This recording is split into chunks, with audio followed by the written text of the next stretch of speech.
Southwest Fire Academy was established in 2015 as a response to the recognized need for quality, safe, and affordable fire and rescue training in Ontario. This is not your average fire college. SFA has high standards for their students, and it is their mission to teach and produce qualified, ambitious firefighters who are prepared to work hard to serve their communities. This is not a diploma mill. This is where you can learn strategic, aggressive firefighting from passionate, intelligent instructors who never forget why they were made to do this job.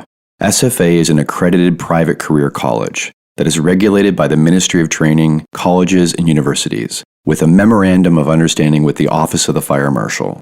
This means that SFA is an approved training provider with the OFM, and the programs are recognized in Ontario. Check out their pre-service and expanding selection of course offerings at southwestfireacademy.ca.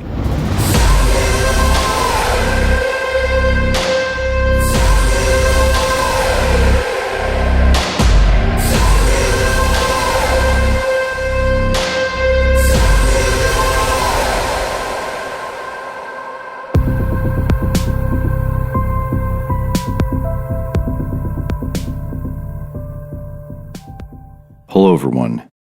Welcome to episode 128 of Multiple Calls. I'm Scott Hewlett. Knowing how to have conversations with other firefighters about things you disagree on is more important than the things you disagree on. A lot of time and energy can be saved if you and the individual or group can clear a few foundational checkpoints before you engage. The first comes from Amala Ekpanobi, an American conservative commentator and influencer. Is there any amount of evidence that could be provided that would change your position? If the answer is no, then it's not worth having the discussion. Even firefighters with the most opposing perspectives should have the mutual goal of wanting to get to what is right, not the goal of being right. The second comes from British and American author and journalist Christopher Hitchens, and is known as Hitchens' razor. It states, "What can be asserted without evidence can also be dismissed without evidence." Anecdotal experience is important, but none of us have been to all the fires or made all the rescues. And it's pure hubris to profess that our individual experience alone justifies our opinions. There is an equal responsibility to prove the continuing value of the way things are, or the way we've always done it, as there is for the change that is being brought forward against it. And if you truly understand and believe in your position, you should have no fear of defending it properly. Lastly, can you talk about things professionally without taking it personally? If either of you see a challenge of your perspective as an attack on you as a firefighter or a human being, the maturity problem is bigger than the one you were hoping to address. Here's my chat with Orion Rich. Kick off with where you grew up. I grew up in the Chicago and Chicagoland area, kind of all over the place. Kind of grew up like in between homes, between my aunts and my grandparents, and kind of bounced all over the place. So I probably went to about, 6 or 7 different schools, 3 or 4 different high schools. So kind of all over the place. But I kind of landed up back here in Chicago, obviously, because that's where I'm working at now. And I'm living in like the northwest suburbs or northwest neighborhoods. I'm working on the south side. So it's kind of been all over the place. I did a little bit of moving around before I ended up getting into the fire service. I moved out to Boulder, Colorado for a little bit. My friend actually lived at a frat house, and his buddy was the president of I don't know if you ever heard of a frat called Delta Chi, big like party frat house. And I went and lived there for like 6 months, snowboarded around a little bit. I ended up dropping out of high school my senior year. Things just weren't going well at home. I didn't really have a lot of interest in stuff that was going on with school. I was more interested in doing stuff with my hands or skateboarding or snowboarding or doing anything besides school. So I went and did that for about 6 months. And then that kind of led me into the Army. And then obviously I moved all over the place from there. Did you play sports at all as a kid? Yeah, I did play sports a little bit. I wrestled growing up. And then I kind of got out of it for a little bit, and I got really heavy into skateboarding. I did skateboarding and snowboarding for a while. Funny enough, I thought I was going to be a pro skateboarder at one point. I had like the sponsorship deal. I was getting like free skateboards and doing that whole thing. Obviously, it didn't pan out because I'm here talking to you, so I ended up being a fireman. But I thought I was going to do that. And actually, funny enough, when I moved in with my grandparents when I got into high school, and sophomore and junior year, and I swam. I was on the swim team for a couple of years. Got in a terrible car accident. That kind of ended that, and that kind of like what led down the path of like leaving high school early. But yeah, I played sports a little bit all over the place, and then obviously your general pickup basketball games, street hockey stuff like that. You wrote that you were into motorcycles. Was that part of the accident, or was that totally separate? Totally separate. Yeah, totally separate. The accident was, I was actually on my permit at the time. I was driving my aunt, and my aunt was with me, and I was living with her at the time. And we ended up getting hit at an intersection. We got T-boned doing 55 miles an hour. She got injured pretty good. And it kind of messed me up a little bit too. I had like a bruised lung, and like I had some glass that like got embedded in my knee and stuff. It was just a bad situation, but I kind of ended it for the skateboard and swimming thing and all that stuff. And then kind of led it into that path of like, all right, well, I guess I'm going to go do something else now. And what about jobs before the fire service? You mentioned the Army, but maybe walk me through like your first jobs up till when you joined.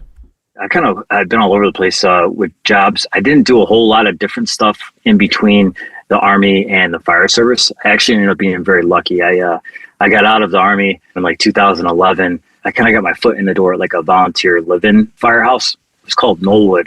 They're gone now, but it's a suburb of Chicago. I was able to get in there on like a live-in program. So I lived there for like 6 months. The only stipulation was like you had to make the runs when you were living there. So there was really no work history in between like the Army and that. But prior to that, like in high school, I did your typical, like I delivered some pizzas, in high school for this place called Little Joey's Pizza. My first job was actually with my grandfather. My grandfather owned a company called Circle K Industries. They did a lot of metal manufacturing and fabricating. So I got a job on an assembly line doing spot welding for him when I was 15. So I did some spot welding for like a year in high school. And then that's pretty much the extent of my work experience. The majority and bulk of it really has been the fire service. Yeah. What drew you into the Army? To be honest with you, it was like when 9/11 happened, I was, I think, 8th grade when it happened. So I remember the teachers like rolling in the TV cart, and they showed like the airplanes. They showed one of the towers was hit. And I remember watching as a kid. And when you're in 8th grade, you understand what's going on, but you're not fully aware of like what exactly the gravity is of the situation. You know what I mean? So I remember watching that, and then it was on just early enough before the second tower got hit. And then, so we were able to like watch the progression of like the first tower just kind of on fire to the second one getting hit. And then I just remembered it kind of like carried with me for a while, and I wasn't really sure what to make of it. I knew I was upset. I knew that like something was wrong. I didn't like what was going on. I knew at some point they announced like we were going to war, and I was like, man, if I get the opportunity to go, I'm only a few years away. Like I want to go. I want to go be a part of it. And whatever capacity that would be, I didn't have any idea at the time. And even to this point, I'm not entirely sure, what my role or capacity was in all of it. But I know that I feel like I did the right thing. But the happenstance of how I fell into it is completely random. I told you I dropped out of high school my senior year. And for no other reason. I don't think I was dumb by any means. It wasn't about like I couldn't do school. It was just things at home weren't great. I wasn't happy with what was going on. I wasn't doing sports anymore. So without having your high school diploma, you can't join the Army. So at the time, they were heavy on recruitment because it was a time when they were really pushing for beefing up the numbers. There was a lot of activity going on in the Middle East. So they were trying to bring in a recruiting. So they had this program. You ever seen the movie In the Army Now with Danny DeVito? Yeah. Yeah, you have seen it? Okay, they had like, it was like those guys that came in, they were trying to get like an education, and he's trying to teach them poetry and do all that stuff. It was kind of like that. So it was like this group of like, I think there was like 30 of us, and it was, and the stipulation was like, all right, you went to MEPS, and you went through your processing, and you did your ASVAB, and you did all that stuff, and then they send you off. But before you go to basic training, they're like, okay, you're going to go get your high school equivalency diploma. And if you pass that, then you move on to the next step. So they sent us out to Fort Jackson, South Carolina, and they had a program out there.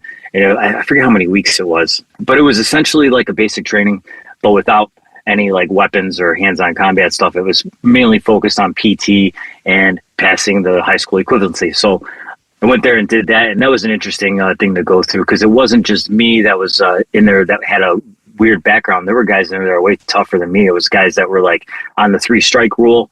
They had been through a couple felonies or convictions, and they were trying to get their record cleaned up. Guys that were trying to go for their citizenship. So it was kind of like all these different backgrounds that I ended up getting to work with in that area. Treading back a little bit, getting into the actual Army was the recruitment office was totally random. I was going out to breakfast with some friends one day in Boulder, Colorado. My buddy Gino and a couple other guys from back home from Chicago. And we go out to breakfast, and there's this recruitment center right next to this breakfast place we're going to. And I'm like, yeah, I'm just going to take a walk in there and see. And this was very me back in the day. I was very impulsive. I made rash decisions. So taking a walk in there, and I remember walking in, and the guy looks at me, and I've always kind of been like a workout kind of guy. And I remember the recruiter looked at me, and these guys are like vultures. These recruiters, they get on you, and if they think that you're a good fit, they'll do anything they can to get you. I walk in, he goes, "Hey, you look like a pretty fit guy. Can you do a PT test?" And I was like, "Well, what does it entail?" He goes, "Well, we'll go outside and we'll do one right now. We'll do a mock-up. We do a mock-up PT test." He goes, "Perfect. All right. When are you available to go take an ASVAB, which is, the test to see where you score on your aptitude?" I'm like, "I don't know. My schedule's kind of open, And he goes, "All right. Well, how about on Saturday?" And I'm like, "Okay, I'll go do that." So within a matter of like 2 weeks, I walked in, and then 2 weeks later, I was shipping off to go get my GED and then progress on through the rest of it. So that's kind of the short and long of it, of like how that all happened. What was your first exposure to the fire service? So my first exposure to the fire service, my mom and my stepdad at the time, they were both involved in the fire service. They started up in this small town about an hour outside of Chicago called Antioch. Kind of a bigger, like, summertime population type area. Busier department in the summertime. They have the chain of lakes up there, which is like this big like lake system where everybody goes and parties in the summer. But they kind of started up there. So I had this kind of exposure, but I never really lived with my mom or my stepdad. Like I told you, I kind of bounced all over. So I had this idea of like what they did, or when I would visit, I kind of like knew about it. I wouldn't say I was by any means like a firehouse kid. I think I'd maybe been to the firehouse to visit them like once or twice as a kid. So by no means was my exposure like some of these guys, which I'm jealous of. They grow up with, like what I'm trying to do with my son now. I have a son, a 2-year-old, his name's Jack. I try and bring him to where I teach or where I do all these things. I didn't have that opportunity. But I had a little bit of exposure doing that. And the exposure, it was impactful for sure. I mean, you see all these guys and they're like hanging out and they're joking. You could tell that there's a certain type of familiarity that they have between each other. And I think I gravitated towards that. So that was kind of like my exposure to it. And I remember seeing these guys working, and they did like some kind of what like a CPAT test would be, which they're doing. They had like an in-house one, and they let me run through it. I was maybe like 10 or 11 years old at the time. But that was probably like one of the most impactful things for me. I was like, "Oh, this is pretty cool. Like I could get behind this. I could do this." You know what I mean? And that kind of carried with me through all of it. And I think it kind of just naturally, it didn't set me up to be like, "Oh, I'm for sure going to be a fireman when I turn whatever." But it was familiar for me, especially getting out of the Army, when it just seemed like this natural progression. Like, oh, I understand this and I understand the dynamic of it. And it was similar and a beautiful transition going from that military to the fire service. So that was kind of my first exposure. Were you thinking about that transition from Army to the fire service while you were still in the Army, or did it happen after you left? When I got out of the Army, I didn't really have a plan. I was kind of like this impulsive guy. And I think that carried with me for a long time through a lot of things. And I can still be impulsive at times. But I think when I got out, I had a ton of money saved up. I had done a tour right before I got out. I had done a tour in Afghanistan. I had all this money saved up. I didn't do anything with my money. And when I had my 2-week tour leave and I came home for 2 weeks, I didn't really do a whole lot. So I had like this year's worth of like salary that I had saved up. And honestly, my plan was like, I don't know, I got like $50,000 in the bank. I'm just going to, when I get out of here, I'm going to go hang out with my friends and just like chill out. Like I had a rough year, so I'm like, I'm going to go relax for a little bit. And that was kind of the plan. I didn't really plan it out too well. And I blew through like almost all that money immediately. It was like hang out with my friends. We're all going to go out. I got dinner, guys. Don't worry about it. We're going to go to the Bulls game. We're going to go do this. Don't worry about it. The transition ended up happening was, I think I had talked to my mom at some point, and she goes, I know a guy over here at Knollwood Fire Department, which I don't know if I mentioned before. It was like the suburb. This suburb was probably about 30 minutes outside of the city limits of Chicago. And she was like, it's not like a paid gig, but they'll send you through the fire academy if you're willing to do this and that next or whatever. And I go, "Oh, well, you know what? I'll have to give it a shot. I'll go in there and see what it's all about." And this is probably maybe like 4 months after I got out of the Army. So I go in and I meet the deputy chief at the time. He goes, "Hey kid, how you doing? Like come on in, sit down. Hi, I know your mom, this and that, whatever. I know your stepdad." And it was really just kind of like a formality than anything, because it wasn't a career department. This is very much like one of those stepping stone places. And he gives me a handshake. And I remember we stood up, and this was like the very first fire service run that I ever would have been on. He goes, "All right, well, like, you want to come on?" I think it was like Wednesdays or Tuesdays. They did like a Tuesday night training, and you would come in for a few hours. You guys would hang out. You would do whatever the training drill was for the night, and then everybody go out for beers afterwards. So we stand up. And he goes, "All right, come by for the Tuesday night training." And I said, okay. And as soon as he says that, we get a run, and we were right on the highway. He gets toned out for an accident.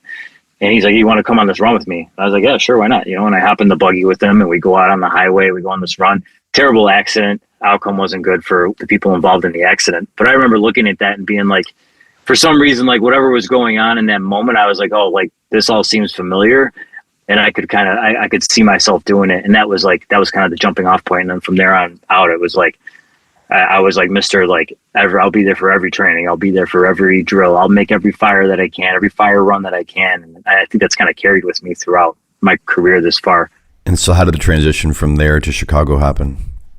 So I worked there for a couple years. I didn't go right from Knollwood to Chicago. And actually what ended up happening is I did maybe a year and a half or 2 years. I went through the academy. I did all that stuff. I went through this NIPSTA Fire Academy, which is a suburb of Chicago, which is actually where I teach now.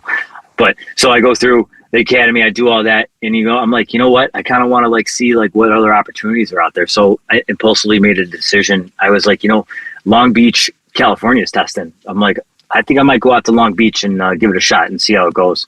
Went out there. I moved out there for I think I was out there for less than 90 days. It didn't go well, and I went out there and I was like, oh, for sure, I'm going to do the test. No problem. I'll get on. Not knowing this was 2012. I'm not knowing fully what the testing and how crazy it was at the time of how hard it was to get on fire departments. I feel like now when you test, it's it's hard to even give away the job. You can't get people to show up to these tests or to when it's for processing. You know what I mean? Are you guys familiar? Are you guys having the same issue? Or no, it's still hard to get on here. It's definitely hard to get on in Chicago too, but I know what's happening is they're calling 100 guys at a time to come process, and then only 20 are showing up. Wow. These are the kind of issues that we're having, at least by us. So I remember going out there and I'm I took the test and it didn't pan out.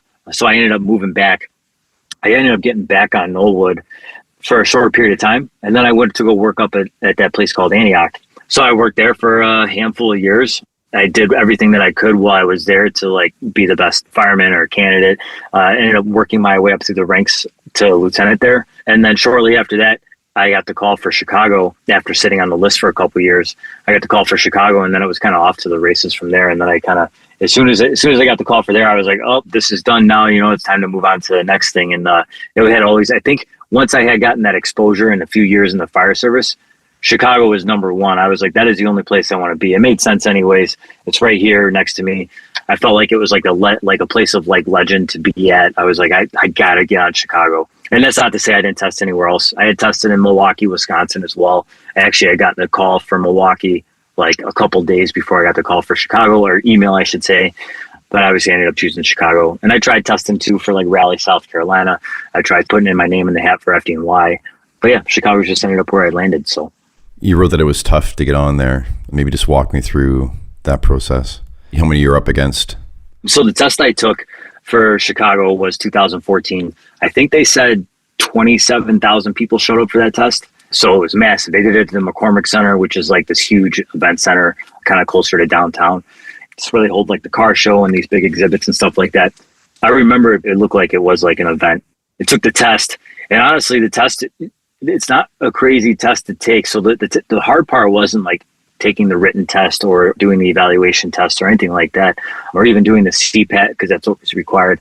The hard part was the waiting, and then not understanding what your number was, or how does this process work, or when do I get called? Are they going to email me? Am I going to miss the email? All right, once I start processing, how do I follow up on the process? That was all the hard stuff. It was the hurry up and wait part of it that was hard. And that's not to say out of those 25 or 27,000 people that took the test, I think the final list ended up being 17,000 something. So even out of that 17,000 something, they don't make your way all the way through the numbers. I think maybe they ended at 3,000 or 4,000 on the list, and then the list got scrapped, and then it was on to the next test or list. So the stress of getting on, that was the tough part. The waiting, the trying to follow up, the trying to hound people for information. Are you guys hearing when they're going to hire? Are you guys hearing when the next class is? That was the hard part of getting on. Once you got to the fire academy, then it really began. And then it was you're off to the races with training and PT. And the PT was no joke, that's for sure. I mean, it was, they were serious about their PT and about their training. And that part definitely was tough. I would say that.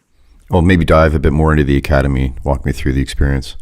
So the way the academy works for CFD and the way it still works is it's a 6-month long process. The 6-month long process is the first 3 months is EMS training. So you're doing your EMT basic, and this is for firefighter training.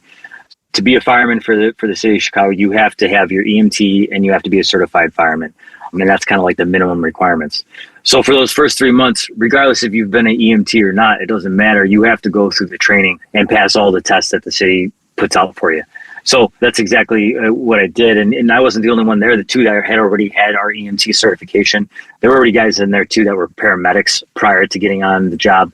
But it didn't matter. Everybody took the same test. Everybody had to pass the same threshold to move on to the next step.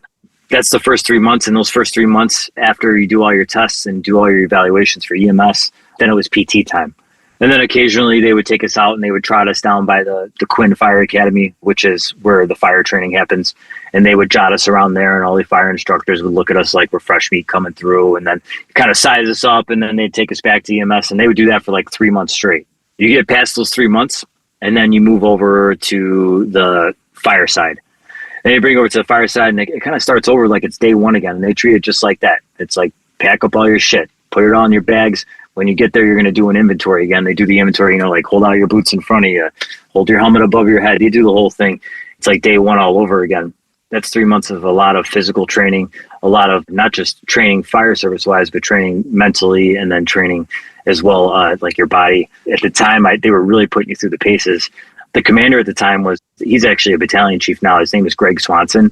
He actually is a great friend of mine now. He runs the academy in the suburbs where I'm teaching as well.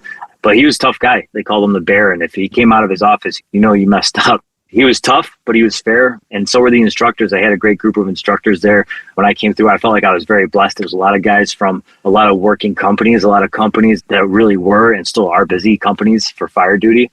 So I felt like our class was like super lucky. I feel like we had some of the best instructors around that we could have possibly got. And I tried to soak up everything I could and take what I could out of that. And I've become friends with a lot of those instructors now to this day. Even one of the guys that was my mentor when I went through the CFD Academy actually now works with me on the Working Truck Company LLC. So really cultivated some great relationships there. But that 6 months, it's tough. And I think there was 114 in my class. And I think we ended with like 102 or 103, something like that. So if you can't hack it, or if you're not going to show up on time, or you're not going to do the right things, they're not shy about telling you, like this job's not for everybody, and the door is always open, or you don't have to be here. So I thought it was overall a great experience. And those 6 months were some of the greatest times. I know guys might think it's crazy, but like those 6 months, I would gladly do them over again. It was a great time, and I had a great experience. Do people end up getting cut from every academy class? I think it depends on the person and how they're performing. And if I don't think anybody's like trying to cut somebody out of a job. So I think like anytime somebody like leaves any type of academy, it doesn't matter if it's a city or suburbs or anything like that, I believe that you should have a fair opportunity to like at least prove yourself. But ultimately, if you leave or if you can't make it, that's not on anybody but the individual yourself. That's up to you if you want to decide how far you want to take it. I think it varies from my experience and what I've seen. It varies. Sometimes you get a handful of guys that drop right off the bat. Sometimes you get a class that everybody pushes their way through. And that's just through my experience. I know you do a little teaching too, right? In an academy. So I don't know if your experience is similar to that, but that's kind of what I've noticed along the way. And if there are instructors that are trying to run guys off the job for whatever reason, I don't necessarily agree with that. And I can't say that I've seen that in my teachings. But anybody that's not making it through, I believe it to be on them, and they should be given, in my opinion, from being an instructor myself, they should be given every opportunity they can to succeed, and we should be facilitating that in any manner that we can. So at the end of the day, really, ultimately, it doesn't fall on the instructor necessarily. The only thing that falls on the instructor is to give you every tool and every opportunity and possibility to be successful. How were the rookie years? Yeah, the rookie years were great. My rookie year, we call it your candidate year. I got assigned to Engine 75, which is on the south side of Roseland, south side of Chicago, in a neighborhood called Roseland. They closed down the firehouse since then, and they opened up like this big firehouse and moved a couple of companies that were in single houses into one big house. But at the time, it was just a single engine house. A lot of history there. It was like 100-and-something-year-old house. It was a 2-story firehouse, so you lived upstairs. The apparatus floor was underneath. You had fire poles on either side going down. The day room and kitchen were off the back of the engine, off the tailboard.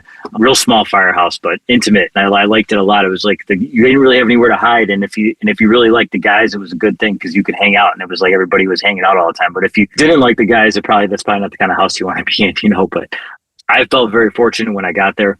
I remember in the academy, so I had tried really hard to go for like the physical achievement award in the academy, but it just didn't pan out. And a good buddy of mine, he still works in the same area as me now, Dwight Pace, he ended up winning the award. But I was like, man, I really want to get that physical achievement award because I can pick my spot. But I remember they dish out assignments, and that's one of the exciting days in the academy. You get to the end, and then they announce the award winners, and they have 5 award winners, and those award winners get to pick their spots within reason of like what's available. And then the rest is kind of divvied up. They call it random. They say it's random wherever you go. But I remember everybody's kind of like kids excited on Christmas morning. They come out with the letters and they're like, all right, you're going here, you're going here. And I remember they said like Orion Rich, engine 75. And I'm like, all right, where's that? I'm like, I don't know. I have no idea what's engine 75. And I remember one of my instructors at the time, he's retired now. His name was Mike Winograd. He comes up to me he's a big burly guy. He goes, hey, Rich, like, going to engine 75. That's great, man. And I'm like, yeah, all right, cool. Like, is it a good spot? And he's like, well, to go fires for sure. You're going to have a good time. And he's like, I'm going to make a call over there. I think this captain by the name of Chris Chesky just got over there. So I'm going to give him a call and let him know you're coming and whatever. I'm like, all right, cool.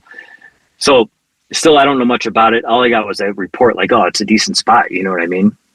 And I remember getting there and walking in on the first day, and it's tradition and where we're at. And I love it a lot. It's like you always try and come before your first shift. If you're the candidate or you transfer into a firehouse, you come before your first shift and you bring some sort of peace offering, right? And it's like, hey guys, like I'm Orion Rich. I'm the new candidate here at Engine 75. Nice to meet you guys. Just wanted to come in and introduce myself. And I think it's a great tradition. So I come in and I bring this Portillo's chocolate cake. I don't know if you ever had Portillo's before. It's kind of like this Chicago staple for like hot dogs and Italian beef and stuff like that. But they have like this really delicious chocolate cake. So I bring that in, and it's like this huge cake. I meet the captain. His name is Chris. He's a chief now. He's actually my battalion chief now, but he was my captain back then. And I'm like, hey, Orion Rich. He's like, all right, cool. Like, nice to meet you. Like, the guys are in the back. You want to go meet the guys in the kitchen? So I kind of walk in to the kitchen, and they're all loud and they're all hanging out. And I'm like, hey, I'm Orion Rich. I'm the new candidate here. I'm going to sign here. I'll be here next work day. I brought you guys this. And I remember the cook. He was the cook, Ron Henderson. He's a funny guy. I love this guy. He's one of my best friends. And he looks at me and he turns and he goes, you trying to fucking kill us? And I go, what do you mean? I don't know. I thought you guys would like a cake. And he goes, and he takes the cake and he throws it in the garbage. And I go, all right, well, I'll bring something else next day. And he's like, and he looks at me and he goes, you want to stay for lunch? And I was like, yeah, I guess, So we sit down and that was kind of like my introduction into walking into the firehouse for the first time in the city. I sit down and I eat lunch with them and I hang out for like maybe an hour or whatever. And then I end up heading out on my way. And then I remember that first day coming in for my actual first tour. And I just remember the drive in. That was crazy. You ask about my candidate years, and it was like probably some of my most memorable because it was like, I remember at the time, it was so surreal to me being on the city of Chicago that like, I couldn't believe that. Like, I was like, am I really driving to this firehouse right now? Is this all real right now? It just felt like it didn't feel like it was real. So I get in there and I come in like super early, and I think I showed up at like 5 a.m. and we really don't do shift change until like 7, but we unofficially will like kind of get there a little bit early around 6. So I had like blown this away. I'm there at 5 a.m. So I'm like, all right, I'm just going to sit in the car. I don't think anybody's awake right now. I'm just going to sit in my car for like a half hour. And I'm like, at least I'm here. I won't be late. I can't have any car problems. I'll just sit in the driveway here until somebody opens the door or wakes up. So I sit there for a little bit and I get in. And I brought in prime rib steaks this time. I was like, they're going to love this, right? I'm going to bring in these cuts of prime rib and whatever. Remember, it was that guy, Ron, I told you about that threw away the cake. It was his daily day, which is our break day. It's our day off. So he wasn't even there to enjoy it. And to this day, he still tells me, like, you never even brought anything in on your first day. And I'm like, well, you were on daily day that day. I brought in $200 worth of steaks. So you weren't even there, And he still jags me about it to this day. So those were my candidate years, or my start of my candidacy. And then I remember, kind of expound on it a little bit further. I remember walking into that firehouse and like looking at the fire poles, and I remember asking my captain, yeah, I don't know what the asphyxiation is with like fire poles and firemen. It's like everybody wants to just like, oh, can we go down that? At least that's how I feel. I remember asking my captain, like, hey, do we use those? Is that like a real thing? Well, like technically, like we don't really use them anymore, but like we can. And there were like lockers underneath them and stuff. So I was like, all right, well, I'm going to move some stuff around. And like, I kind of made it my goal to always be like cleaning the firehouse and doing this. And we had this day that was called Brass Day. And I think it was on Tuesdays, but every Tuesday, especially at the old firehouses, you would polish brass. So you would spend the morning just doing the brass door handles, the brass door knobs, the brass poles, anything that was brass in the firehouse got some brass, so it got polished. So I was like, all right, well, I'm going to polish the brass poles. Like, I might as well make them serviceable. I made them serviceable. And then for the rest of the time that I was there, I was like, if we get a fire in the middle of the night, I'm taking the fire pole down. And that's what I did every single time while we were at that firehouse. I rolled the fire pole every single time.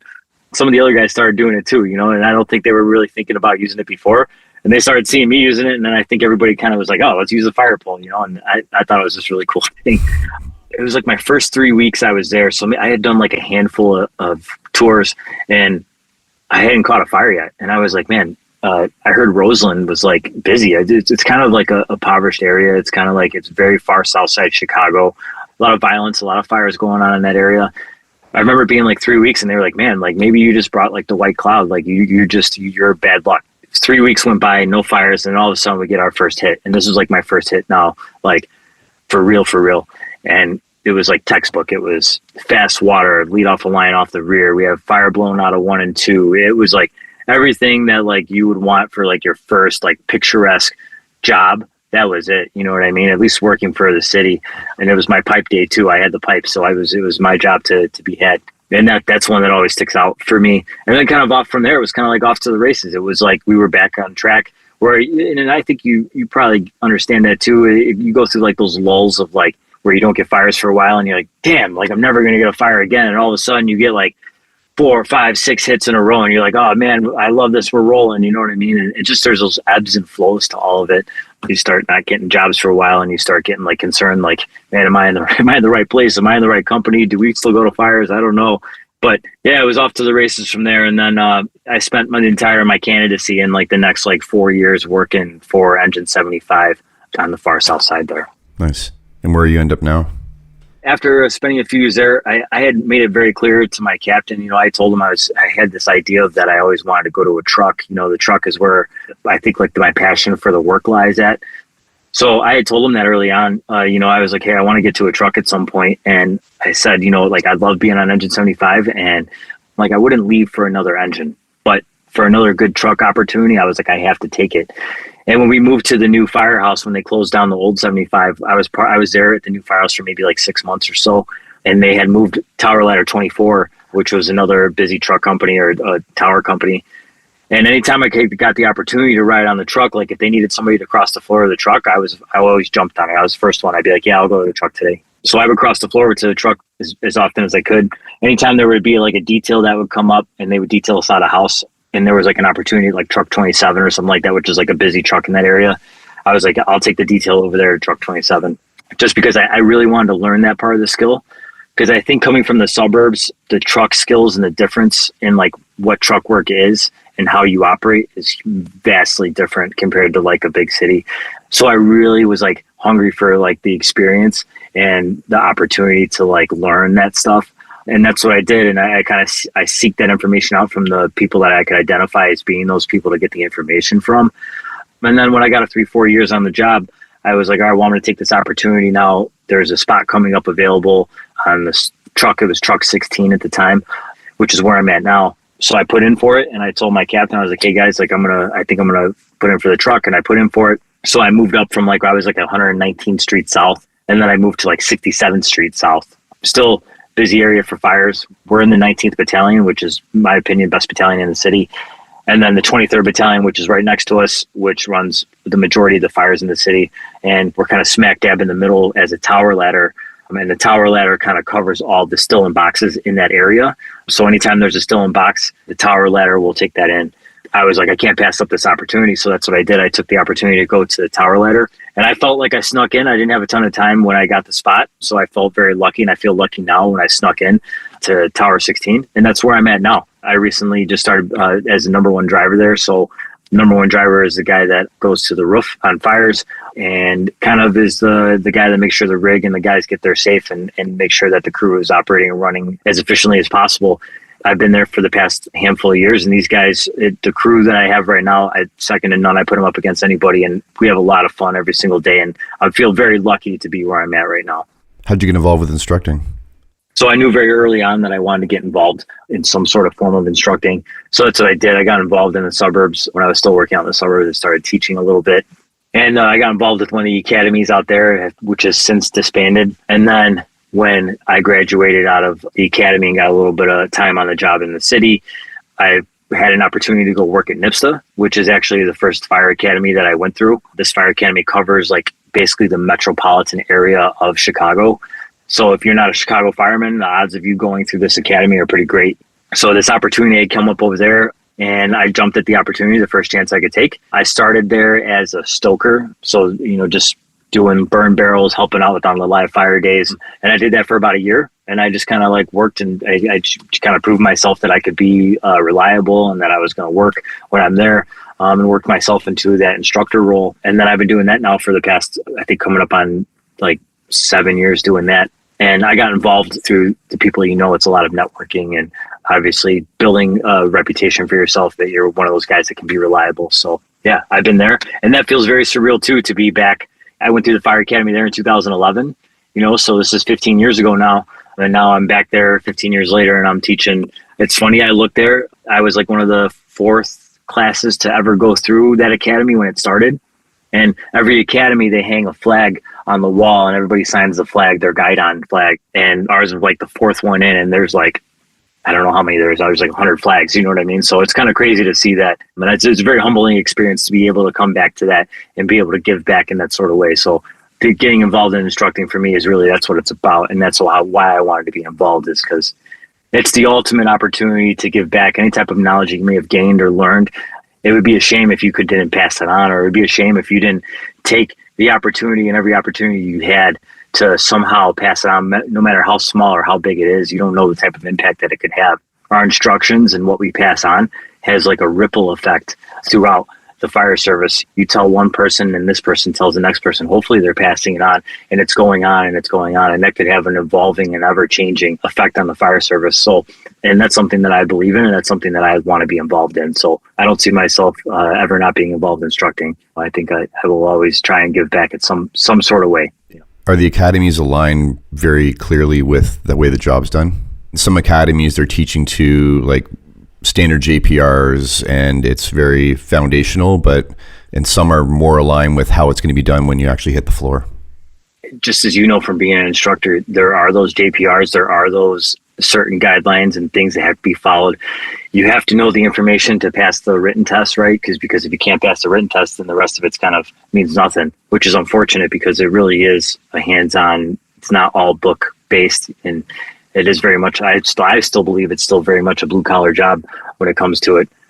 But obviously, you have to know how to pass the test. You have to have the right information, even if it doesn't always necessarily jive with what you're doing on the street. And I think, just as anybody knows that has any experience whatsoever, knows that like how you do it in the book isn't necessarily how you do it in the street. Now, the book can give you maybe some foundational skills or give you some ideas of what's going on, but when you get to the street, it might look a little bit differently. And then, not to say necessarily that the book is wrong or the way that you're doing it in the street is wrong, but maybe there's a blend of the two, and you have to try and figure out what that is, because it can be a little blurred and what those lines are. So to answer your question, my teaching style, any academy that I am part of or I teach, whatever their curriculum is, they do a nice job at getting that information out there in the way that it should be, that satisfies those state guidelines and those rules that we have to follow. My style is to teach them to understand that these are the JPRs. You need to understand them. It's important, because you need to be able to pass these tests, and you have to understand all the information, because the more information that you can soak in and the more information that you can comprehend, the better fireman and the better IQ that you're going to have when it comes down to all this. But I always give the caveat of like, but if you want to be really good at this, there's some details here. There's some stuff here that you really need to pay attention to that I might talk about that you've never heard about in a book. There might be some stuff that we're going to do that you're going to say like, wait, that's not how it showed it in the picture. That's not how the text said to do it. And I tell them that's okay. Pay attention, because, you know, when you get out to the real world, you're not going to have a book in your back pocket that's going to tell you what to do. And the stuff that you learn from experience is why I love teaching so much, because the stuff that you learn and that you experience are oftentimes the best teacher. The experience is what really where the learning comes from. If you have any little bit of experience as you go through your career, I try and tell them, like, pick up on those things, and those are the things that we're going to pass on, and those are the things that we're going to share and try and gravitate to. So that's kind of my style when it comes to teaching. That's kind of where I try and focus at.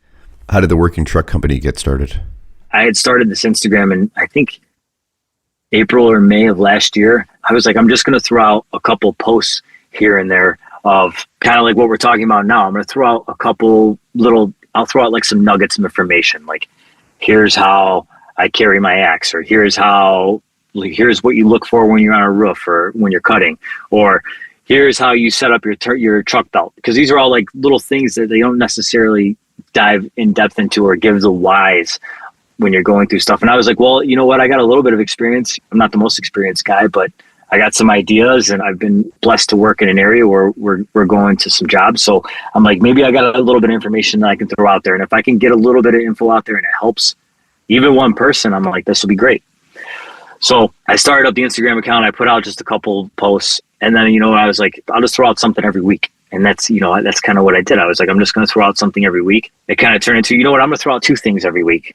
And I've been consistent with it now to the point of, like, I post something consistently at least 2 times every week for the past 50 weeks. And I try and keep a log of it. And I think the consistency of it has really been the key of why it's been successful. But the sharing of the information is really the idea behind the Working Truck Company. And the name of it really came from, like, well, I don't know what you guys call it up there. Do you guys call it like a working truck? Like, is that like a company that goes to fires, or like we have these sayings like it's a do nothing company or like a working company? You know what I mean? And a working company is like a company that like is going to fires and is doing stuff. And then a do nothing company would be like a company that obviously is not, or like is lazy or whatever. I fell in love with that term of like, oh, a working truck company. Like, it's this term of endearment. If you come from a working truck company, then like, it's vetted, you know what I mean? Like, you're bringing experience with you. When they say, oh, like, where are you assigned at? Oh, I'm over here. That's a working company. That's the idea of the name behind it. Like I said, the consistency of posting over the past year almost has really been like the success of it. But then when I got to January, I thought, you know what? There's a lot of people looking at my information. I have this group of guys around me, and I like to try and keep really good company around me. I keep my circle not like crazy big. I kind of keep my circle with like-minded people and people that are into the same things. I think I've cultivated this like really great group of guys around me. And I was like, what if I asked some of these guys to be like, what if they wanted to go off on their own, and maybe we could teach them stuff that isn't like the IFSTA manuals, or stuff that isn't like the JPRs, or what if we could teach like solely based from experience? Like, we'll come to you and we'll offer you this information, and we'll offer you this information not based on what a textbook is telling you. We'll offer you this information based on like what we're really doing, guys that practice it or have done it in the streets for real. So I was like, I talked to these guys, and I called them the original 8, and I put these guys together, and I talked to them all individually, and every single one of them, which is very humbling to me, they were all about it. Every single one of them was like, oh yeah, let's do it. Oh, I got an idea for this kind of class. Oh, I got an idea for this kind of class. And I was like, perfect. I'm like, I reached out to the right guys. So when I made the announcement for the company, I was like, oh, here's the original 8. I started the LLC in January. I wasn't really sure what it was going to look like. I just knew that I was going to put together trainings. And really, you're kind of catching me here, like at the infancy stage of the company, because we just started in January. I had my first class for the company in February. And we're only in April. But since it started in January, I was very humbled in February. Like, my first time out doing a lecture was a sold out lecture. But it wasn't just me that like was the reason why like it started being successful right off the bat. It was like because all of these guys that I cultivated and brought together, people are looking at this and they're going like, oh, these are some really great dudes, and these are some really great opportunities that the Working Truck Company LLC is putting out. And then since then, we've done like a forcible entry class, and then we've got a bunch of other stuff that's booked up. I think we're booked out through August right now that's kind of the long of it, of like where the Working Truck Company started. It started from like a really humble place of like, I really just want to bring out the best information from the best guys that I could possibly think of to assimilate this information to the masses, because I don't know if it's ever frustrating for you, but I know it can be for me. And I do struggle sometimes with my teaching style of like, where do the lines blur between the JPRs and what we do in the streets, and how do we get that information out there? And I think that there's some companies out there doing it, but there's not a lot of people out there willing to pass out that information from that real world perspective of what's really working in the streets. And that's kind of like our slogan for the Working Truck Company LLC, is like that street proven. And street proven is like, because that's what we bring to you. All these guys, and if you don't mind, I just do a shout out to them, because I wouldn't be here without them. We wouldn't be successful. Keith Freeman, Mike Augustinelli, Conley Shirley, Scott Trugstad, Ben Moscow, Anthony Cambria, Jim Sunig. All these guys are like the foundation of like why I think we're going to be successful going into the future. And these guys bring it their real world experience. So that's kind of how the Working Truck Company got started. And I'm very humbled to be on this podcast with you, talking with you in like these infancy stages of it. Because the idea, right, is like anything that you start, you want it to be successful. And I'm hoping that like maybe in like the next handful of years, maybe I'm talking to you again, Scott, or I'm talking to whoever, and I'm like, it's a different conversation of like, oh man, like you've had this impact. Or I remember when I talked to you this one time, right when you were getting started, and like look at it now 5 years later, and you put out a lot of great information. And I think that's really at the end of the day what it comes down to. I want to get this information out that these guys have to offer, and maybe that'll be the mark that could be left on my end of the fire service of like, okay, I left it better than I found it when I got here. You know what I mean? Yeah, it's really important. So I'm just glad we can help get that word out. Yeah, I appreciate it, man. No worries. Tell me about the first Do Symposium. The idea behind that is that like this is the first time doing it, so is to make it grow every single year. And every single year with the first Do Symposium, what I envision for it and what I want to see happen is like every year we're going to grow from like it's a 1 day to a 2 day to a 3 day.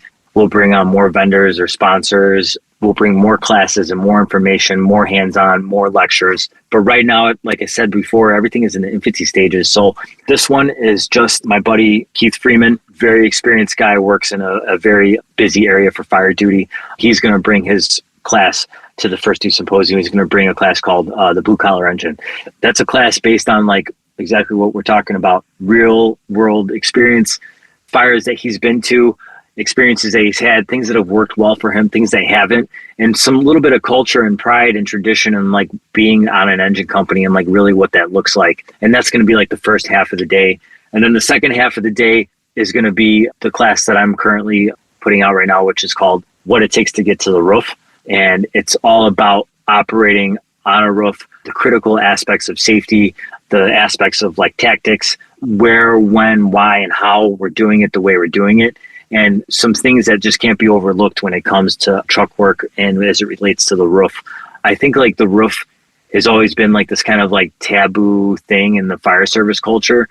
So my idea behind it is like I'm trying to shed some light from my experience of actually going to roofs and like being on them kind of on the regular, sharing my experience of like what can be done, what can't be done, what to look for, what not to look for, and then how to be successful when you're up there if you do decide to go to the roof, because I think it's a critical tactic on the fire ground that needs to be completed in a lot of situations. And I know there's an argument out there that says that it's not necessary or that it's too risky. So I'm trying to bring some sort of limelight to that and push the agenda of vertical ventilation. So that's part of it. And then we got some sponsors going out too. I don't know if you ever heard of the Yard Foundation. Mm-hmm. We paired up with them. I believe that they got to be like one of the best charities for guys like us in the fire service. They always help out guys in the fire service and their families when guys are in need. Anytime a fireman in Chicago has had like anything critical happen, and this is just from my experience, I know the Yard Foundation helps out everybody around the country and internationally. But just for Chicago alone, I mean, helping out, I think they raised almost over $1 million from Mike Altman's family, which is fantastic. I know it doesn't replace or fix anything, but it's something that they do that really helps. And anytime a fireman has had any type of issue, I really believe in what they're doing. So they've helped and supported and donated some stuff. Firehooks Unlimited donated some tools. Council Fire Tools donated some tools. The Working Truck Company are donating some stuff too. And then whatever raffles off in those raffles, all the proceeds from that will go to the Yard Foundation. And then I'll talk with them and we'll decide. My idea is probably just to give them whatever the raffle money is, and they can disperse it however they like. And I'm looking forward to partnering up with them and doing some more charity work with them. Let's touch back on the roof a little bit. American firefighters do get a bad rap for more commonly going to the roof than, say, Canadian firefighters would. Bill Carey's done some great work with Data Not Drama. I'm sure you're aware of it and what the actual data is on LODDs and injuries and such. Do you speak to that in your presentation about what's actually happening out there and it's not just hearsay? So I do speak to it a little bit. I think for us, where I work, we're very position-based firefighting. And I know I hear guys talking about topics like that all the time. I know Mickey Farrell's a big guy. Position versus permission. Yeah, 100%. You know what? And that's one of the things I think I agree with him on quite a bit is position-based. And it doesn't necessarily have to be small or big departments that are doing position-based. Position-based just means how you're arriving and what assignments need to be filled based on like how you're arriving or showing up. We very much run like that. We are a position-based department and we're not permission-based whatsoever. So, like when you're showing up as the first truck, the driver and the roof seat guy, they're going to the roof. And then your search and your officer are going for search and usually right through the front door. And then your entry guy, he's kind of acts like an OV from the horizontal position. He'll go and check the rear if that's available. That's kind of the default. Second truck, you show up. If you can get a second main to the roof, you're going to do that. And that driver of the second truck goes to the roof and is the third man on the roof and helps. Everybody kind of breaks up just like that's how position-based it is. It kind of takes out the guesswork and what's going on when it comes to you show up on scene. It's like, oh, where should I go? What should I do? Well, no, you show up your second truck. Here's what you got to do. If you didn't get a ladder thrown to the rear, well, you better get on it because that's on you, second truck. If you didn't secure the utilities, you know what I mean? Like there's all those things that based on your position, those tasks and those check boxes get ticked off because as a second truck, that's your responsibility, or as a first truck, that's your responsibility. And my point in saying all that was you asked about like we kind of go to the roof by like a default almost here in Chicago or even in the American Fire Service. And I would say you're right to a point, but there is also a lot of American Fire Service departments that are not going to the roof at all. Actually, some of the suburbs that are right around me or right around the Chicagoland area, they say no. They say we're not going to the roof. And I always make the argument is like, well, that you can. You just have to be educated and be smart about it. And experience is the tell in all of it because I can always tell, like, if you're just saying we don't go to the roof because X, Y, Z, well, then I'm telling you that, like, then your probably experience level of going to the roof is not very great. Because I can tell you right now from a default, first or second truck where I'm working, we're going to the roof every single time. It just happens. A vertical ventilation by default happens where I work every time. I know we're not the only city that's doing that. There's a lot of other cities that are doing it. I know we're kind of old school in the way that we operate up there and the way that we do things. I know other departments like Detroit are doing kind of how we're operating up there. They operate very similarly. But that's not to say that there are times that vertical ventilation is not going to work. You always have to take into account, obviously, conditions, construction, age of the building, what type of building you're going into, if it's a dilapidated building or not. All those things you have to take into a size up, but you have to just be educated on how you're going to take your approach to it. But I can tell you right now that going to the roof is not the main, and just like you said, you talked about the studies, and I've certainly read them, and going to the roof is not the main issue here in the fire service of why people are dying on the line of duty on the fire service, or just in general. So there are some other things I think that need more focus on than going to the roof as far as safety goes. But it's easy to pick on the guys that are going to the roof. Why? Because they're in the limelight, right? I mean, every time they show a picture of a fire, there's photographers outside or the news cameras are out. It's always the guys that are on the roof. They're always taking a look at them. And I think, and anytime a mistake happens on the roof, I think it always gets like blown up tenfold. They take a mistake on the roof or somebody gets hurt, somebody falls off a roof, and then they go, oh, see, like, this is why we don't ever go to the roof. Well, if we said that about like firefighting in general, every time somebody got hurt inside of a fire, we probably would never go inside of a fire again either. You know what I mean? Because there's just no footage of it. Exactly. And guys are getting helmet cams out there and stuff too, but you're not necessarily seeing that stuff regularly, and it's not in the public eye as much or at all. I think it gets blown up way out of proportion than it should be about how dangerous it is. I can tell you right now that I know a lot of guys, and this is just where I work, I know a lot of guys that are going to roofs and have been going to roofs for the past 30, 40 years, and they're killing it. You know what I mean? They're doing a great job at it, and they know what they're doing. And I would challenge somebody that says you don't go to the roof to go talk to one of these guys that've been going to the roof for 40 years and see what he has to say. And I guarantee he's going to give you some experience-based information. One of my good buddies, he's a mentor of mine, Frank Carone, and we occasionally talk on the phone. He's one of the most senior guys in the city as a truck guy. He's been on this truck company, Truck 26, for the past, I don't know, I think he has 37 years on the job. He's just like this kind of like grouchy, but like lovable, like Italian guy. He said his name is Frank Carone, but he is probably one of the smartest roof or truck firemen that I have met ever. And he's pretty well renowned for that across, I think, anybody that's ever met him or knows him. And the guy's probably been to more roofs than Santa Claus. This guy's the real deal. And I kind of take my cues from him. If I got a question or I'm not sure about something, I'll give him a call or I'll shoot him a text, or when I see him and I teach with him, I'll bounce stuff off of him. And he does the same thing to me. He'll quiz me. He'll test me. And I can tell sometimes, he'll be like, hey, Rich, what do you think about this if we did this or whatever? And I know he already knows the answer. You know what I mean? He's got it. He just wants to see what I come up with.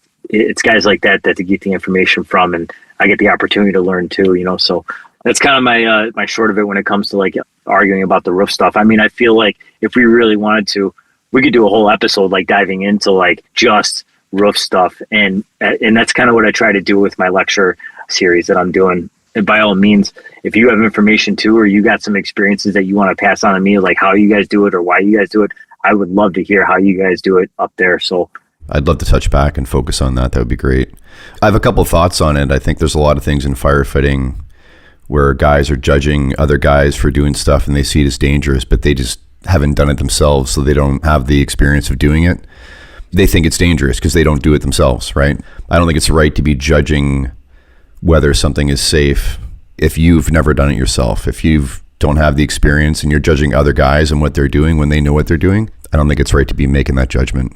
I agree 100%. And then secondly, the other thought that comes to mind is that I don't think those same guys that are judging it haven't experienced the benefit of the conditions improving inside based on roof vent. That's a great point that you bring up. Anybody that's really been underneath a hole, when it opens up, it's like the heavens have opened up. You know what I mean? It's the relief of that smoke and that heat. It makes everything better. It makes the search tenable. It makes it tenable for victims. It makes it tenable for us. Clears it up for the engine company to get their line in place. It clears it up for the search company to search. I mean, it makes everything better, in my opinion. Smoke and heat goes up when you really just dumb it down. You know what I mean? Like smoke and heat goes up. Within reason, obviously, there are certain factors that could play into that, but as a general rule of thumb, smoke and heat goes up, and if you make a hole above that, it's like making a chimney, and it's going to make things better. So it's like opening the flute on a chimney. It's just it just helps. Yeah, I think if you could bring a lot of these guys on for a ride along and have them actually experience it in real life, they'd probably come away with a different opinion. I agree. Mm-hmm. Yeah. What I've understood over time is that form of ventilation really does need to be very well timed with suppression. I mean, they all do, but I guess that one more so. Yeah. One of the things I talk about, and we talk about even like at the firehouse, not just in my lectures, is like a good roof team. There are some things I talk about a lot about roof recon. I talk about listening to the radio.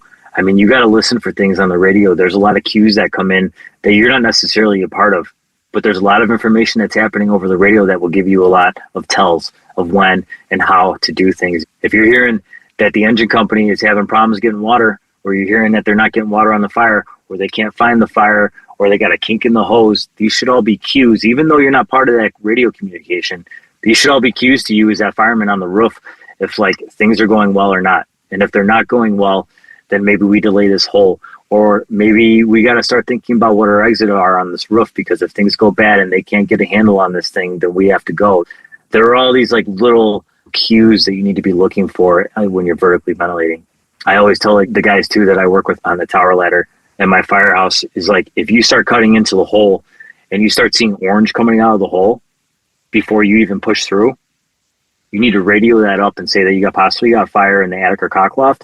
And then 2, you need to delay getting that roof pushed through or opened up until you see some sort of steam or smoke conversion happening underneath you. Once you start seeing that happen, then we'll push through and we'll open it up, because then that's when the magic's really going to happen, right, for the guys underneath. But if you start seeing fire blowing out just where you started cutting, let's hold up for a second and let's radio that down. Let's get some information down to command.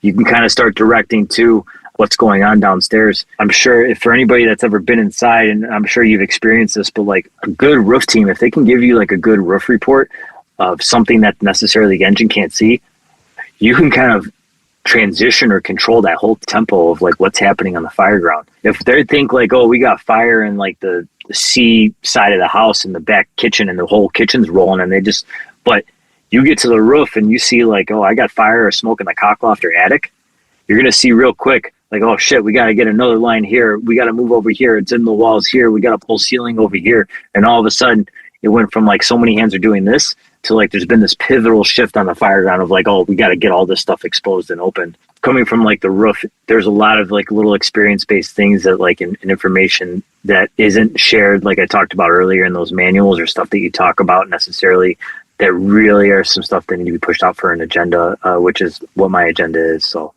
Well, I guess on most homes, when you're doing a 360, you can see the roof, but if you get to these bigger buildings, you can't. So there's not a lot of talk about then, the 360s in that circle horizontally around the house or the building, right? But they don't necessarily always talk about a 360 being in that vertical 360 from the ground and up and over. And I talk about that in my lecture. I think I just mentioned earlier, is that roof recon. That roof recon is that 360. We take a look at all sides of the building and we take a look over the edge. I get to the B side.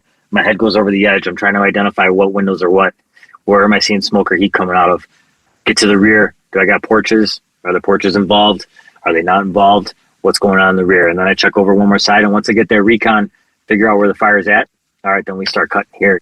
And I don't think that's talked about enough. I don't think that roof recon is talked about enough. The 360, like you brought up on the ground, I feel like we talk about it all the time, but we don't talk about it on the roof. And there's a lot of information that can come from that roof recon. Speaking of that, there's a story that, if you don't mind me sharing, this is a fire. It's probably a year ago, probably April last year.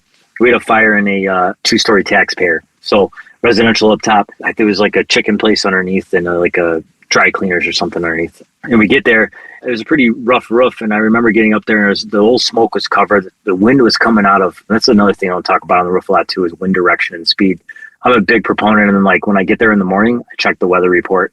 Before like chow time when we have dinner, I check the weather report again. So like I can pay attention to just like where the wind's coming off of and gives you tells on like when you get to the roof what to look for.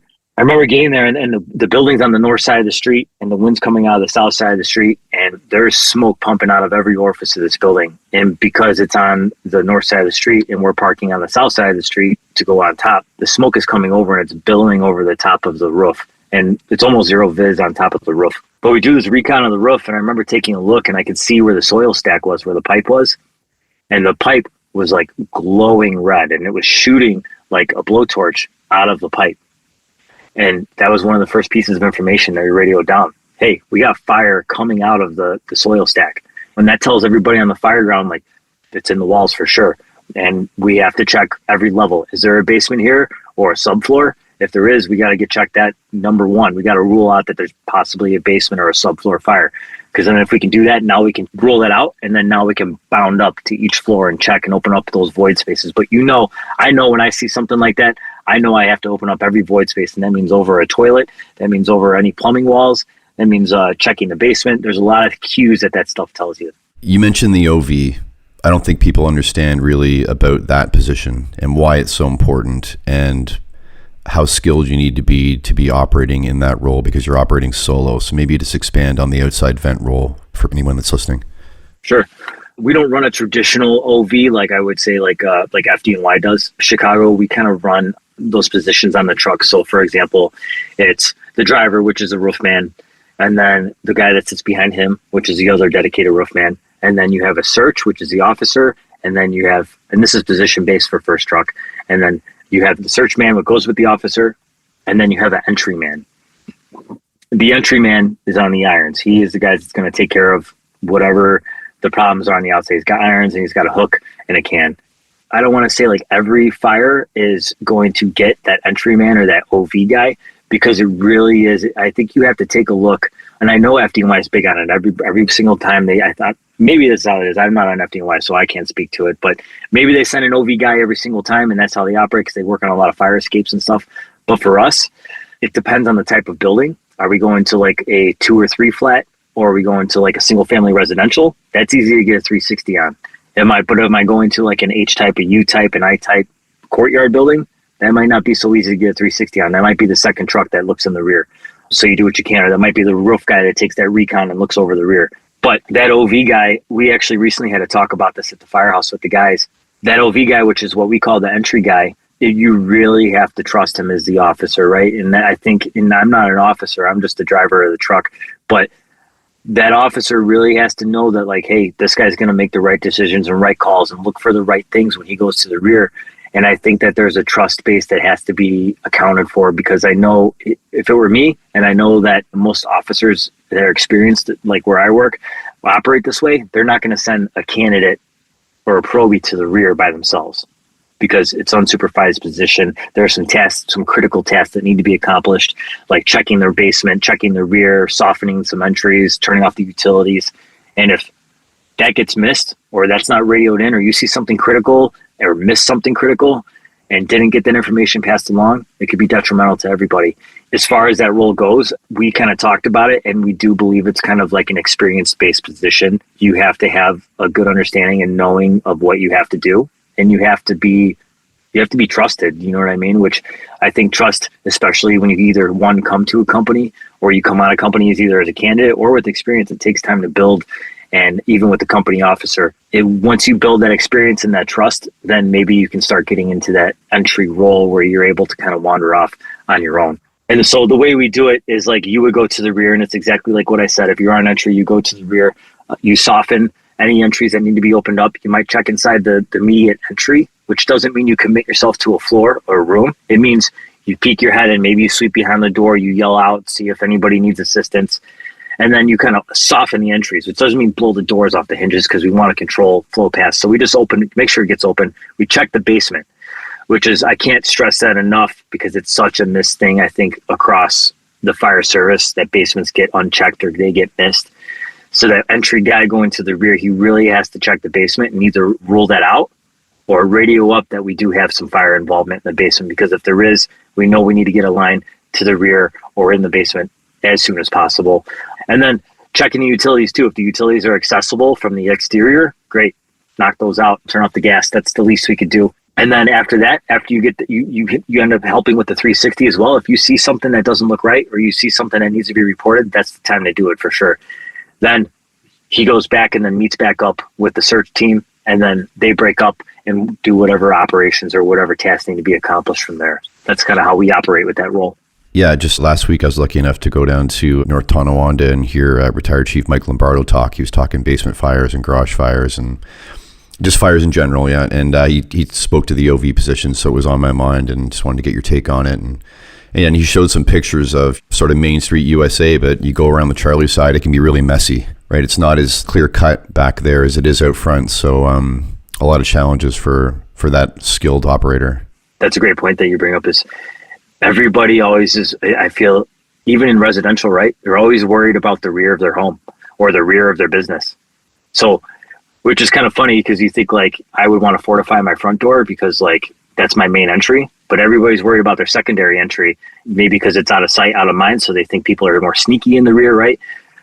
But you get to the rear sometimes, especially on those Main Street USAs, you know, or those taxpayers, you get in the rear of those buildings and you come across some challenges, some real big challenges. And it does, I think you said it perfectly, it does take a skilled operator to be working back there. Add-ons, multiple roof levels, like you got utilities and wires, and it seems usually it's pretty messy. Yeah, you're 100% correct. Right on. I love to touch on sort of mental and physical health as much as I can, and because I think it's really important for guys and girls to hear not only that it's normal to sort of struggle with some things you can get through, and how different people have navigated it. So maybe just touch on, you can even go back to the Army if you want, but just through your life, how have you sort of journeyed through physical and mental challenges, and how have you come through?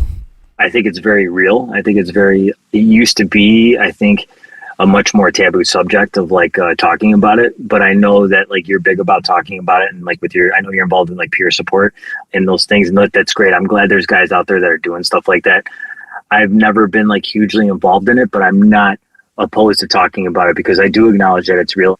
I've had friends that have passed away from some terrible accidents or terrible things like suicide So it's very real. And I always urge anybody that if you ever need help, you should definitely reach out and find somebody that's in peer support, or find somebody that's willing to talk. Even if they have a rough exterior, you'd be surprised. You could talk to a lot of people that you don't even necessarily think are approachable.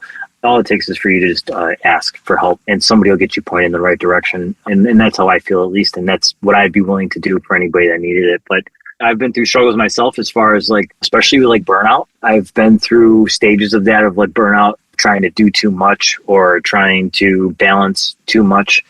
I think one of the biggest struggles that I find, which I'm working on every single day, is trying to figure out like, what does work and life, home life balance look like? What is the time that I give to my wife and to my children? Is how do I make sure that I'm showing up in the right way? When I come home from a shift and I'm tired, am I irritable? Do I have to check in with myself? When I get to the door and I walk through that threshold of my door, do I check all my stuff at the door, or do I bring it home with me? And I like to think that like, oh, I'm checking myself at the door every single time I walk through, but I know that's not the case sometimes. And my wife will tell me, and I love my wife, Jessica. She's the best, and she'll keep it very real with me. And she'll tell me like, hey, you need to go take an hour to yourself. You need to go like relax for a little bit. I got the kids. You just reset yourself. And I love her for that. And I think she does a great job. She's my biggest support system, 100%. That's a big thing I think guys overlook, is finding some sort of outlet to relieve yourself, to let stress off. And for me, it's always been, I think like I indulge myself in like other work to relieve myself. But, let's be honest, it's not really like, that's not relief, and I like to think that like doing work, like the Working Truck Company is like my hobby, you know what I mean? But it's not, just more work. But I trick myself into it and telling me like, oh, like it's just a hobby and I like to have fun doing it or whatever. But my real hobbies are like wrenching on my motorcycles. I bought my wife a 79 Shovelhead and I love to work on that thing. And I got a Street Glide and we got dirt bikes, and I like to skateboard still, and I like to get my kids involved in that stuff. And those are where the real hobbies are at. And that's really finding out how to stay involved in those, and finding out how to stay engaged in those things really is great for your mental health. And I think is great for your family and work-life balance structure. And I think if I could give any little bit of advice to anybody, I don't have it correct whatsoever, but this is one of the things I challenge with myself with the most, is finding that work-life home balance. But is to just find yourself present at home, put your phone down, don't answer any emails or text messages. You don't even have to do it all day long. Just check out of like everything else besides like being with your kids and being with your wife or whoever it may be, and just be present in the moment as much as possible. For me, that looks like it might just be conversation with my wife, or it might be taking my son or one of my daughters out to ride their bikes or ride the skateboard or to the park. When I do that and when I check myself in at home like that, I find myself in a much better mental health state. I find myself much more relieved. And I think my family notices it too. I think my family looks at me and they go, okay, like there you are. Like, I've heard my wife say that before, like, oh, okay, are you checked in with us now? And I'll be like, oh, okay, yeah, I am checked in, but I don't realize it. I don't understand it. But like I said, I'm lucky. I'm lucky to have a support system like that. I'm lucky to have a wife that works with me like that and that understands me like that. So that's kind of where I'm at with mental health and challenges. And that's really kind of the advice I have. I kind of touched on, I've lost a couple friends. My friend Julian Heydrich, he was my best friend in the Army. He passed away some years ago. And I think if you can see signs in something and you're not sure, it doesn't hurt to ask, like, hey man, how are you doing? Like, check in with them. Because I look back at it and I look at he's my one of my best friends. And I look back at that and I say, I don't know if it's like survivor's guilt or whatever it is, but I think to myself, and even to this day, I think like, I'm pretty sure I saw some signs that like things weren't right. You know what I mean? But we were always like to joke around with each other guys. You know what I mean? Like everything's all funny and everything's good. But maybe if I would have checked in with him, maybe if I would have just said like, hey man, like what's going on? How you doing? Had a real conversation with him. Maybe he would have opened up. Maybe not though. I don't know, but it's worth it to have that conversation. It's worth it to check in. And if your buddy just busts your balls over it, then whatever. Then you just bust each other's balls over nothing, But it doesn't hurt to check in with somebody if you think something's up or something's not right. I think you bring up an important point there, that like lightening things up with your friends is it can be helpful, right? It can be some of the only lightening some of the only light moments maybe they're having in their life is when they're around you. So I think it is very important to just be upbeat and light, but it also doesn't hurt to once in a while. Like sometimes more serious conversations need to be had. So that's a tough one, right? It's tough to know so you talk about balance, the balance of that, because you want to be an upbeat, positive, like safe, supportive, just welcoming place for your friends. But sometimes you also need to have the serious talk. Yeah, I agree. Mm-hmm. Well, I'm really glad you're doing what you're doing, and I'm glad we had the opportunity to talk while you're getting this off the ground, and I think it's going to be great. Well, thanks, man. I appreciate it. And I think what you're doing with the podcast is great, and I'm glad that we were able to connect and do this. I appreciate you having me on. I know I listen to your episodes and I see what you're doing, and especially with the peer support stuff, I think you got a good thing going on. What Multiple Calls is doing for the fire service currently, you guys are doing some really good things, and I appreciate you guys and you and your team getting information out there and doing what you're doing. Awesome. Well, that's one of the great things about this podcast is that you and I are connected now, right? From here on out, we're connected. So tell people how they can reach out to you and find you. You mentioned the IG page, but just run through how they can reach out. If anybody ever wants to reach out to me, my email is always available. So it's the Working Truck Company at gmail.com. IG, it's at the Working Truck Company.